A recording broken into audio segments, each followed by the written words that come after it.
Hi friends, welcome to code with tech Telugu. ఈరోజు మనం web socket introduction గురించి నేర్చుకుందాం. చాలామంది కామెంట్స్ చేశారు, మాకు కొంచెం వెబ్ సాకెట్స్కి సంబంధించినటువంటి కాన్సెప్ట్స్ ఇవ్వరా అని. సో దానికోసం నేను చాలా రీసెర్చ్ కూడా చేయడం జరిగింది. సో ఎందుకంటే వెబ్ సాకెట్స్ అని మీకు సింపుల్గా వాడే కోడ్ తక్కువ ఉంటుంది, కానీ కాన్సెప్ట్ మాత్రం కొంచెం డిఫరెంట్గా ఉంటుంది when compare to normal. Because ఇక్కడ మనం ఈ వెబ్ సాకెట్స్ని జనరల్ యూజేజ్లో వాడరు, కొన్ని స్పెసిఫిక్ సినారియోస్లోనే మనం వాడతాం అన్నమాట. ఓకే, అయితే ఇక్కడ వెబ్ సాకెట్స్ గురించి ఒకసారి వెళ్దాం. అసలు ఎక్కడ వాడతారో మనం తెలుసుకుందాం. రైట్, ఇక్కడ చూడండి మీరు. ఇక్కడ స్మాల్ అనౌన్స్మెంట్ అండి మీ అందరికీ. ఎవరైనా ప్రొఫెషనల్ ట్రైనింగ్ తీసుకుందాం అనుకునే వాళ్ళు, అంటే వెన్ కంపేర్ టు యూట్యూబ్తో కంపేర్ చేస్తే, యూట్యూబ్ అంటే ఏంటంటే మీకు ఏదో ఒక కాన్సెప్ట్ మీద ఎక్స్ప్లెయిన్ చేస్తాం. అదే మీరు ప్రొఫెషనల్ ట్రైనింగ్ అయితే ఒక సిరీస్ వైజ్ ట్రైనింగ్ ఉంటుంది, ఒక స్పెసిఫిక్ సినారియో, స్పెసిఫిక్ షెడ్యూల్ కూడా ఉంటుంది, దాని ప్రకారం నడుస్తుంటుంది. కాబట్టి when compare to YouTube will get more inputs అన్నమాట. మీకు మోర్ ఇన్పుట్స్ వస్తాయి పర్సనల్ ట్రైనింగ్ ద్వారా. అదొకటి. రెండోది, ఎవరైనా మీరు ఆల్రెడీ జాబ్ చేస్తున్న వాళ్ళకి మీకు సపోర్ట్ కావాలని కూడా మేము ఇస్తున్నాం. మేము మెంటర్షిప్ కూడా, మేము ట్రైనింగ్ మెంటర్షిప్ ఇంక్లూడింగ్ ట్రైనింగ్ కూడా మేము ప్రొవైడ్ చేస్తున్నాం. ఓకే, సరే మన కాన్సెప్ట్లోకి వెళ్దామండి. రైట్, ఇప్పుడు where and when to use web sockets. అసలు వెబ్ సాకెట్స్ని ఎక్కడ వాడాలి అంటే, ఫస్ట్ చూడండి, real time applications. Real time applications అంటే రన్ టైం అంటే మీరు చూస్తున్న టైంలో జరగాలి. ఫర్ ఎగ్జాంపుల్ వాట్సాప్ ఉందండి, వాట్సాప్ ఉంది కదా. సో వాట్సాప్లో మీరు అక్కడ పింక్ చేయగానే ఆటోమేటిక్గా మీకు వచ్చేస్తుంది. సో అటువంటి వాటిని రియల్ టైంలో వాడతారు. గేమింగ్స్, మీరు కొన్నిసార్లు గేమ్స్ చూసేట్లయితే మల్టీప్లేయర్ గేమ్స్ ఉంటాయి, సేమ్ టైంలో మీకు తెలవాలి వాడు కలుగుతున్నా లేదా అనేది. So gaming applications. Next chat అప్లికేషన్స్లో వాడతారు. ఎక్కువ వాడేది ఏంటంటే ఇప్పుడు ప్రతి ఒక్కరికి ఇప్పుడు చాటే, కాబట్టి చాట్ అప్లికేషన్లో బాగా వాడతారు అనమాట. నెక్స్ట్ వచ్చేసరికల్లా షేర్ మార్కెట్స్. మీరు షేర్ మార్కెట్ వెబ్సైట్స్ చూసినట్లయితే అప్ అండ్ డౌన్, పెరుగుతూ తగ్గుతూ ఉంటుంది రియల్ టైంలో. అంటే అక్కడ ఏదైతే షేర్ మార్కెట్ జరుగుతుందో అది ఆటోమేటిక్గా మీకు ఎమ్మటే డేటా వస్తుంది అనమాట వెబ్సైట్లో. సో ఇది జరగడానికి కూడా కారణం వెబ్ సాకెట్సే, గుర్తుపెట్టుకోండి. సో వెబ్ సాకెట్స్ వల్ల అంత ఉపయోగాలు ఉంటాయి అన్నమాట. రియల్ టైం డేటాని కావాలి అని అనుకున్నప్పుడు మాత్రమే మీకు ఇది ఉపయోగపడుతుంది. ఓకే, అలా కాదు నాకు లిస్ట్ ఆఫ్ స్టూడెంట్స్ లోడ్ కావాలనుకున్నప్పుడు మాత్రం అంత అవసరం లేదు.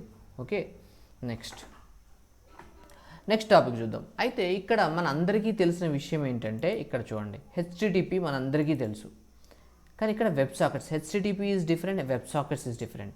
కానీ పనిచేసేది కొంచెం దగ్గరగా ఉంటుంది, కొంచెం దగ్గరగా ఉంటుంది, కానీ కాన్సెప్ట్ డిఫరెంట్గా ఉంటుంది. అదేందో ఒకసారి చూద్దాం. రైట్, ఎందుకంటే వెబ్ సాకెట్స్ అంటే ఇంకేదో డిఫరెంట్గా అనుకుంటారు కదా. ఇక్కడ మీకు దాన్ని క్లియర్ చేస్తాను చూడండి. సో మనం డైరెక్ట్గా మన యూఆర్లో మనం ఏదైనా మనం మెన్షన్ చేసినట్లయితే, సో దానికి సంబంధించినటువంటి డేటా మనకు కనిపిస్తుంది. ఫర్ ఎగ్జాంపుల్ అది యూఐకి సంబంధించిన డేటా వస్తుంది. ఓకే, లేదు నాకు ఓన్లీ డేటానే కావాలి అంటే ఒక జేసన్ డేటానే కావాలనుకోండి, జేసన్ డేటాని ఇస్తుంది, అది హెచ్టిటిపి.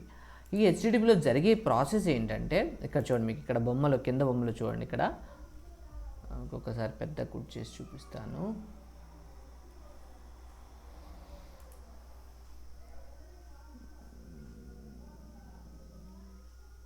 ఒక సెకండ్ అండి.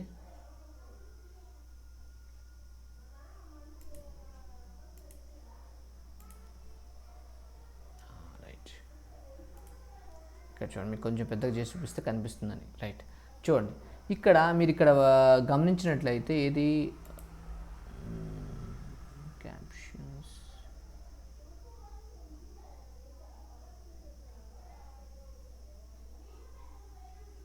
ఓకే, ఇక్కడ చూడండి, మనది క్లయింట్. ఇక్కడ మీకు ఇక్కడ కనిపిస్తుందా, ఇది క్లయింట్. ఈ క్లయింట్ తోటి మీరు కంపల్సరీ, అంటే క్లయింట్ అంటే మన భాషలో ఏంటంటే ఒక బ్రౌజర్ ఉంది. ఓకే, ఆ బ్రౌజర్లో పలానా యూఆర్ఎల్ టైప్ చేస్తారు. ఫర్ ఎగ్జాంపుల్ ఈనాడు.com, సాక్షి.com, లేదంటే google.com, ఇలా మీరు ఒక యూఆర్ఎల్ని హిట్ చేస్తారు.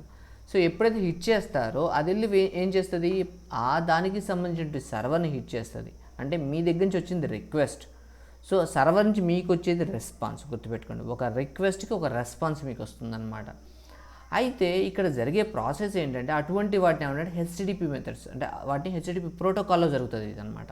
అంటే రిక్వెస్ట్ వెళ్ళినప్పుడు మాత్రమే సర్వర్ ఓపెన్ అవుతుంది, దాని తర్వాత మీకు రెస్పాన్స్ ఇచ్చేస్తుంది. రెస్పాన్స్ ఇచ్చాక మీకు సర్వర్కి సంబంధం ఉండదు, గుర్తుపెట్టుకోండి. అంటే ఓన్లీ యూని డైరెక్షనల్ అప్రోచ్ అంటారు దీన్ని. ఓకే, సో అలా జనరల్గా జరిగేది హెచ్టిటిపి కాల్స్ అనే అదే పద్ధతి. రిక్వెస్ట్ వెళ్తుంది, రెస్పాన్స్ వస్తుంది. వన్స్ రెస్పాన్స్ వచ్చాక సర్వర్ క్లోజ్ అయిపోతుంది. సో అది జరిగే ప్రాసెస్. కానీ వెబ్ సాకెట్స్లో అలా కాదు. మీరు ఎప్పుడైతే బ్రౌజర్లో ఆ సైట్ ఓపెన్ చేశారో ఇక్కడ సర్వర్ మీకు కనిపిస్తుంది కదా, ఈ సర్వర్కి క్లయింట్కి ఒక కనెక్షన్ ఫామ్ అయిపోతుంది. ఓకే, ఇక్కడ చూడండి, మీకు ఇక్కడ రెండో బొమ్మలో చూడండి. సో వెబ్ సాకెట్ రిక్వెస్ట్ అంటే నార్మల్ హెచ్టిటిపి రిక్వెస్ట్కి వెబ్ సాకెట్ రిక్వెస్ట్ చూడండి. వెబ్ సాకెట్ రిక్వెస్ట్ అనేది ఆటోమేటిక్గా అంటే మీరు జస్ట్ హెచ్టిటిపి యూఆర్ఎల్ ఓపెన్ చేయగానే సాకెట్ లింక్ ఫామ్ అవుతుంది, అంటే ఒక కనెక్షన్ ఫామ్ అవుతుంది క్లయింట్కి సర్వర్కి. ఓకే, కనెక్షన్ ఫామ్ అయ్యి మీకు ఆటోమేటిక్గా అంటే సర్వర్లో ఏం జరిగినా మీకు తెలుస్తుంది, మీకేం జరిగినా సర్వర్ తెలుస్తుంది. అంటే ఆల్వేస్ అంటే ఇది మీరు ఎలా గుర్తుపెట్టుకోవాలంటే మీరు ఒక సర్వర్ని ఒక హిట్ చేశారు. హిట్ చేసినప్పుడు ఏం జరుగుతుంది మీకు ఈజీగా చెప్తాను, ఒక్క నిమిషం. ఇక్కడ చూడండి, నేను మీకు ఈజీగా ఒక పెయింట్ ద్వారా చూపిస్తాను మీకు, సో దట్ మీకు అండర్స్టాండ్ అవుతుంది. ఇక్కడ చూడండి. సో నేను ఇక్కడ ఏం చేస్తున్నాను, ఇది సర్వర్ అనుకోండి. నేను ఇక్కడ బ్రౌజర్లో నేను టైప్ చేశాను. నేను ఇక్కడ బ్రౌజర్లో టైప్ చేశాను, సమ్ యూఆర్ఎల్ని టైప్ చేస్తున్నాను ఇక్కడ. ఓకే, ఇదేమని చెప్పాను మీకు, క్లయింట్. ఓకే, ఇది క్లయింట్, ఇది వచ్చేసరికల్లా సర్వర్. ఓకే, సో ఇక్కడ నుంచి జనరల్గా మీరు ఒక యూఆర్ఎల్ని కాల్ చేస్తే ఒక హెచ్టిటిపి కాల్ వెళ్తుంది. సో అంటే ఇక్కడ ఏంటి, రిక్వెస్ట్ అయిపోయినాక మీకు రెస్పాన్స్ వస్తుంది. సో ఈ టైంలోని ఈ సర్వర్ యొక్క డోర్ ఓపెన్ కావడం జరుగుతుంది, మీకు జనరల్ భాషలో చెప్పాలి అని అంటే. సో వన్స్ రెస్పాన్స్ వచ్చాక, ఈ రెస్పాన్స్ అనేది వచ్చాక ఆ డోర్ అనేది క్లోజ్ చేయబడుతుంది, గుర్తుపెట్టుకోండి. దాని తర్వాత ఆ డోర్ ఉండదు, క్లోజ్ చేయబడుతుంది. సో అలా దానివల్ల ఏమవుతుందంటే మీకు సర్వర్లో ఏమైనా జరిగినా కూడా మీకు తెలియదు, మీ దగ్గర ఏం జరిగినా కూడా అక్కడ తెలియదు, అంటిల్ మీరు మళ్ళీ ఒక రిక్వెస్ట్ పంపించేంత వరకు. ఓకే,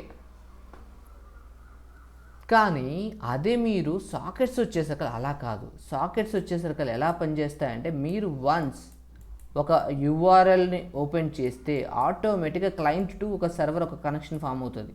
ఇక ఆ కనెక్షన్ ఆ డోర్ తెరుచుకొని ఉంటుంది. ఇక్కడ కనెక్షన్ మనం ఆల్రెడీ ఉంది కదా ఒకటి, ఇక్కడ సర్వర్ డోర్ తెరుచుకొని ఉంటుంది. అంతేగాని ఇది క్లోజ్ కాదు. ఎప్పుడు క్లోజ్ అవుతుంది, మీరు ఆ బ్రౌజర్ని క్లోజ్ చేస్తారు కదా, అప్పుడు మాత్రమే ఈ డోర్ క్లోజ్ అవుతుంది. అంటే ఇక్కడి నుంచి కనెక్షన్ అనేది లేకపోతే సర్వర్ డోర్ని క్లోజ్ చేస్తుంది. సో మన జనరల్ భాషలో దీన్ని ఏమంటారంటే ఒక సాకెట్, మన ప్లగ్ లాగా ఉంటుంది కదా సాకెట్, ఒక సాకెట్ ఓపెన్ అవుతుంది. సో ఆ సాకెట్ మీరు వన్స్ క్లయింట్ క్లోజ్ చేస్తే, అంటే బ్రౌజర్ క్లోజ్ చేస్తే ఆ సాకెట్ అనేది క్లోజ్ అవుతుంది, గుర్తుపెట్టుకోండి. అందువల్లనే దీన్ని ఏమంటారంటే, ఇది మన జనరల్ హెచ్టిటిపి ఉంది కదా, దీన్ని యూనిడైరెక్షనల్, అంటే ఒక్క సైడ్ మాత్రమే వెళ్తే ఇటర్న్ వెళ్తుంది, లేదంటే ఇటర్న్ వెళ్తుంది. అంతేగాని రెండు సైడ్ ఇక్కడి నుంచి రెస్పాన్స్ వస్తే అక్కడి నుంచి రెస్పాన్స్ వస్తే ఇలా జరగదు. అదే సాకెట్ అలా కాదు. ఇక్కడ క్లయింట్లు మీరు ఫర్ ఎగ్జాంపుల్ ఏమైనా హాయ్ అని పింగ్ చేసినా కూడా ఆటోమేటిక్గా సర్వర్కి వెళ్తుంది.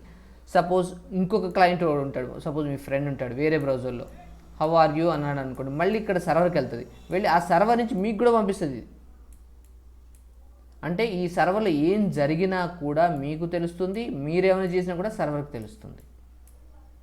అంటే మీ సర్వర్కి సాకెట్స్ ద్వారా ఏమైనా పంపిస్తేనే, జనరల్గా జస్ట్ కనెక్టివిటీ అయినట్టు మాకు తెలియదు, సర్వర్కి ఏమైనా పంపిస్తేనే మీకు నోటిఫై అవుతుంది, మీ ఫ్రెండ్కి కానీ ఇటువంటి వాటికి కానీ వాడు. అందుకని ఇందాక చెప్పాను, ఎక్కువ వాడేది దీన్ని రియల్ టైమ్ అప్లికేషన్స్కి వాడతారు. ఓకే, అంటే చాటింగ్ ఇటువంటి వాటికి. సో మీకు క్లియర్గా అర్థమైంది అనుకుంటే, ఎవరికైనా డౌట్స్ ఉంటే ఒకసారి మీరు కామెంట్స్లో మెన్షన్ చేయండి. రైట్, నెక్స్ట్ చూద్దాం. హెచ్టిటిపి కాల్లో మీకు ఆల్రెడీ చెప్పాను, ఆఫ్టర్ సర్వర్ రిక్వెస్ట్ అయినాక మనకి సర్వర్కి రెస్పాన్స్ వస్తుంది కదా, connection with the server is closed. Connection అనేది విత్ ద సర్వర్ అనేది క్లోజ్ అయిపోయి ఉంటుంది. ఇక్కడ చూడండి, దీన్ని ఇక్కడ మాత్రం మీకు ఆల్రెడీ చెప్పాను, కనెక్షన్ ఈజ్ పర్సిస్టెంట్, అంటే కనెక్షన్ ఎప్పుడు పర్సిస్టెంట్గా ఉంటుంది. And open, it is not closed, it is open, ఎప్పుడు ఓపెన్ అయి ఉంటుంది. అందువల్ల దీన్ని బై డైరెక్షనల్ అంటారు ఓపెనింగ్ అంటే, దీన్నేమో యూనిడైరెక్షనల్ ఓపెనింగ్ అంటారు. రైట్, ఒక ఎగ్జాంపుల్ మీకు అసలు ఇప్పుడు సాకెట్స్ గురించి మనం మాట్లాడుకుందాం. చూడండి ఇక్కడ. సో ఎప్పుడైతే మీరు క్లయింట్ తోటి, మీరు ఇక్కడ క్లయింట్ అంటే మీరు ఇంకోటి అనుకోవచ్చు, ఇది బ్రౌజర్ ఒకటే కాదు, మీ ఆండ్రాయిడ్ యాప్ కూడా అనుకోవచ్చు. ఓకే, సో ఎప్పుడైతే ఓపెన్ చేస్తారో మీకు సర్వర్కి ఒక కనెక్షన్ ఫామ్ అవుతుంది, దాన్ని హ్యాండ్ షేక్ అని కూడా అంటారు. అంటే హ్యాండ్ షేక్ అంటే మీ ఫ్రెండ్స్తో కలిసినప్పుడు చేతి హ్యాండ్ షేక్ ఇస్తారు, అలా వెళ్తూ ఉన్నారు అనుకోండి, అంటే హ్యాండ్ షేక్ ద్వారా ఏం జరుగుతుంది, మీ దగ్గర నుంచి ఏమైనా రెస్పాన్స్ వచ్చినా మీరు గుంజిన వాడు వస్తాడు, వాడు గుంజిన మీ దగ్గరికి వెళ్తాడు కదా. సో అలా జనరల్ టర్మ్స్లో చెప్పాలి. కానీ హ్యాండ్ షేక్ మీనింగ్ ఏంటంటే కంటిన్యూస్ కనెక్షన్ ఉంటుంది. ఓకే, సో దీని ఏమంటే పర్సిస్టెంట్ కనెక్షన్ అంటారు. సో దీనే బై డైరెక్షనల్ మెసేజ్కి వాడతారు. ఓకే, ఎప్పుడు ఈ కనెక్షన్ క్లోజ్ అవుతుంది? క్లయింట్ క్లోజ్ చేస్తేనే, గుర్తుపెట్టుకోండి, క్లయింట్ క్లోజ్ చేస్తేనే కనెక్షన్ క్లోజ్ అవుతుంది. క్లయింట్ ఆన్ చేస్తేనే కనెక్షన్ ఆన్ అవుతుంది. జస్ట్ యువర్ లాంచ్ చేస్తే చాలు, వన్స్ కనెక్షన్ స్టార్ట్ అయిందంటే మాత్రం అంతే అదనమాట. అయితే ఎక్కడ వాడకూడదు? ఎంత బాగానే ఉంది, మరి ప్రతి చోట వాడచ్చు అంటే లేదు, అలా కాదండి. దీనివల్ల ఏమవుతుందంటే సర్వర్ రిసోర్స్ అన్ని ఉపయోగించుకోవడం వల్ల సర్వర్ డౌన్ అవుతుంది. సో ఎక్కడైతే నాకు రియల్ టైం కావాలో అటువంటి వాళ్ళు, సో మీకు అంతకని చెప్పాను, చాటింగ్ ప్లేసుల్లో వాడాలి. లేదు అని అంటే మనకి గేమింగ్ దాంట్లో కానీ, ఇక్కడ మీకు చూపించాను చూడండి, గేమింగ్ కానీ, చాట్ కానీ, షేర్ మార్కెట్, మాకు రియల్ టైం డేటా కావాలి కదా షేర్ మార్కెట్కి, అప్పుడే కానీ నేను బై చేయడం సెల్ చేయడం చేస్తాను. అటువంటి వాటిలో మరి ఎక్కడ వాడకూడదో చూద్దాం. వెన్ నాట్ యూస్ అంటే నాకు రియల్ టైం డేటా అవసరం లేదు. ఫర్ ఎగ్జాంపుల్ నేను ఒక స్కూల్లో స్టూడెంట్స్ కావాలి, సో స్టూడెంట్స్ లిస్ట్ కావాలంటే జస్ట్ ఓపెన్ చేసి చూపిస్తే చాలు కదా. అందుకని దానివల్ల ఇప్పుడు ఎమ్మటే వితిన్ సెకండ్లో ఇంకొక స్టూడెంట్ అయితే జాయిన్ కాడు కదా. సో అటువంటి దానికి నాకు రియల్ టైం డేటా అవసరం లేదు కదా.